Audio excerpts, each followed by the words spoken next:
Ukraine's new Flamingo missiles are rewriting the war map.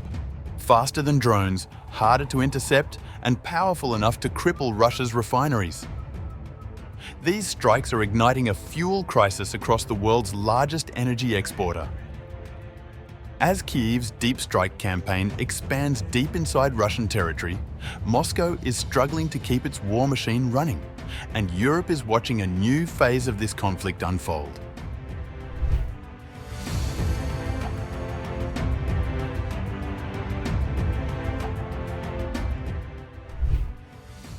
Ukraine has begun using FP-5 Flamingo cruise missiles to strike Russian energy facilities, The Economist reported. These missiles are several times faster than unmanned aerial vehicles, fly at an altitude of about 50 meters above the ground, have a range of over 3,000 km, and have a warhead weighing 150 kilo, which gives them great striking power. The Economist further stated, if the FP-5 can prove its ability to penetrate Russian air defenses, it will elevate DeepStrike to a new level of destructive power. The missile's long range allows it to fly along constantly changing trajectories to its target, misleading defenses. The article also noted that the Flamingo rockets were built using refurbished Soviet-era turbofan engines, and that the carbon fiber body takes just 6 hours to manufacture, making the production highly feasible. The missiles have increased Ukraine's capability to strike targets deeper in Russian territory. On September 25th, Ukraine's Commander-in-Chief, Oleksandr Syrsky, referring to the wider Deep Strike campaign that struck 85 high-value targets in less than 2 months, said, the capabilities of the enemy's military-industrial complex have been significantly reduced. We can see this on the battlefield. But while General Syrsky pointed to attacks on military infrastructure and weapons factories, it is the unrelenting focus on refineries which is doing most to change the narrative about the war. At the end of August, Reuters reported that about 17% of Russia's oil refining capacity had been at least temporarily taken out. That figure now is certainly higher.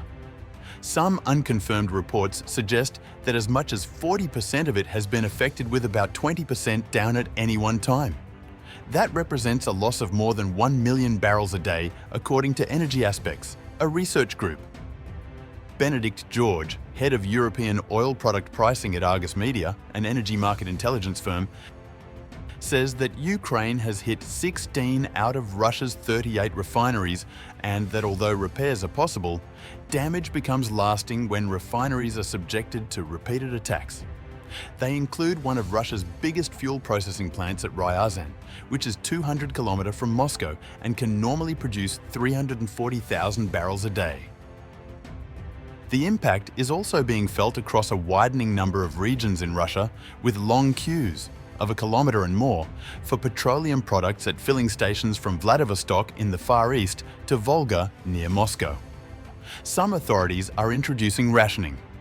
Russian-occupied Crimea has been especially hard hit, with motorists limited to buying 30 litres of fuel.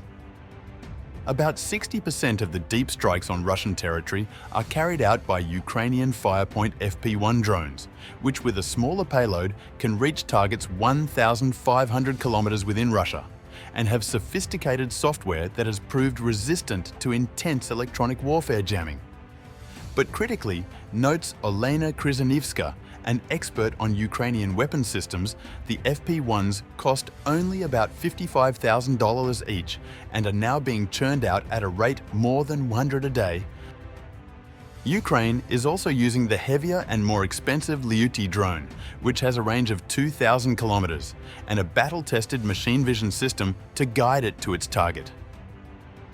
At a news conference in Kyiv with Dutch Prime Minister Dick Schoof on October 6th, Zelensky was asked whether Ukraine has fired its new long-range Flamingo missile against Russian targets.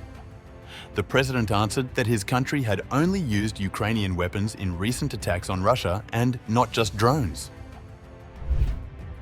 In recent days, Ukraine has been using exclusively Ukrainian products, and not just drones.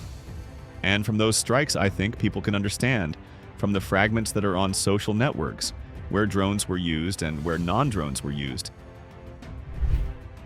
Zelensky had previously announced that Flamingo missiles would enter mass production with successful testing already completed. Defense Minister Denis Shmyhal has officially confirmed their production. In August, production was approximately 1 Flamingo missile per day, with plans to increase to 7 daily by October.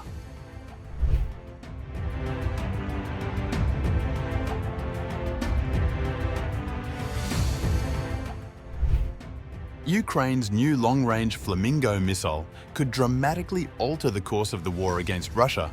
Former CIA director and retired US General David Petraeus has said in an exclusive comment to Ukrinform. Petraeus praised the missile's innovative design and destructive capability, calling it typical Ukrainian ingenuity. If it can be produced in substantial numbers, it will have an enormous effect on the battlefield inside Russia. That will be a real game changer. The former US general's remarks come amid reports that Ukrainian forces have already been conducting deep strikes inside Russia using long-range drones. These attacks, many of them targeting oil refineries, have damaged or destroyed around a quarter of Russia's refining capacity and several major energy storage facilities. Petraeus also welcomed US President Donald Trump's recent decision to authorize Ukraine to use American-supplied missiles for strikes on Russian territory, calling it very helpful. I'm pleased to see him say that NATO should shoot down any Russian aircraft that enters NATO country airspace. I'm pleased to see him say that Ukraine should retake all of its territory. The comments come at a critical moment as Ukraine pushes for more robust Western support amid continuing Russian bombardments and a grinding frontline stalemate. Petraeus also expressed hope that Washington might soon provide Ukraine with US-made Tomahawk missiles, though he suggested that mass production of Ukraine's Flamingo would have a greater long-term impact. Addressing fears that expanded Western support could provoke further Russian escalation, Petraeus dismissed the concern outright. Moscow has escalated every way it possibly can and is now even sending drones and aircraft into NATO airspace. He further voiced confidence that the United States and the European Union would maintain unity in backing Kyiv. Petraeus highlighted a proposed EU initiative to convert an estimated $250 to $300 billion in frozen Russian reserves into Euroclear bonds for Ukraine, a move he described as potentially transformative. Looking ahead, Petraeus predicted that Russia would soon exhaust its national welfare fund as Western sanctions continue to erode its war economy.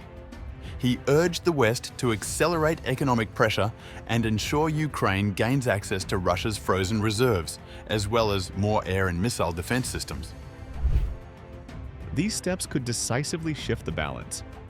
They could make Putin realize he cannot win, and that the time has come for serious negotiations.